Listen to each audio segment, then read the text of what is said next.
कहानी मुक्ति का दीपक। बहुत समय पहले की बात है। मगध राज्य के एक छोटे से गांव में धम्पाल नाम का एक युवक रहता था। वह गरीब था, लेकिन मन से अत्यंत शांत, दयालु और सेवा भावना से पूर्ण। हर सुबह वह गांव के पास स्थित बौद्ध विहार में जाकर ध्यान करता और भिक्षुओं की सेवा करता। एक दिन विहार में बुद्ध का आगमन हुआ। गांव के लोग बड़ी संख्या में उन्हें सुनने आए। धम्पाल भी चुपचाप सबसे पीछे बैठकर बुद्ध की वाणी सुनता रहा। बुद्ध ने कहा, मुक्ति किसी वस्तु, व्यक्ति या स्थान में नहीं, वह भीतर है। लेकिन भीतर का दीपक तभी जलता है जब मन सेवा और करुणा से भर जाता है। धम्पाल के हृदय में यह बात गहराई से उतर गई। उसने उसी क्षण से ठान लिया कि वह हर दिन कम से कम एक ऐसा कार्य करेगा जिससे किसी का दुख कम हो। अगली सुबह वह अपनी छोटी सी पोटली लेकर गांव से बाहर निकल पड़ा।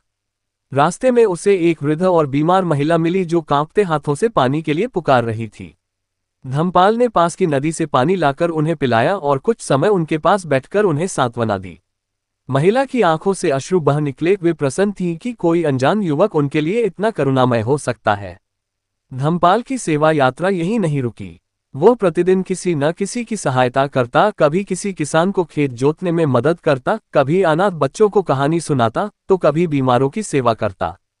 धीरे धीरे उसका नाम आसपास के गांवों में फैलने लगा। लोग उसे करुणा का दीपक कहने लगे। लेकिन धम्पाल कभी प्रसिद्धि के पीछे नहीं भागा। वह बस एक ही बात कहता, बुद्ध ने कहा था, भीतर का दीपक जलाओ, वही मुक्ति है। एक दिन जब बुद्ध पुनः उसी गांव में आए तो लोगों ने उनसे धम्पाल की सेवा के बारे में बताया। बुद्ध मुस्कुराए और बोले, वह जो बिना अपेक्षा के सेवा करता है वह सच्चा साधक है। धम्पाल भीतर के दीपक को जला चुका है, वह अब अज्ञान के अंधकार से मुक्त है। बुद्ध ने धम्पाल को अपने पास बुलाया।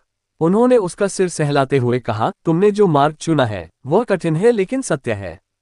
चलते रहो, तुम्हारा जीवन दूसरों के लिए प्रकाश बनेगा। उस दिन से धम्पाल के लिए सेवा ही साधना बन गई।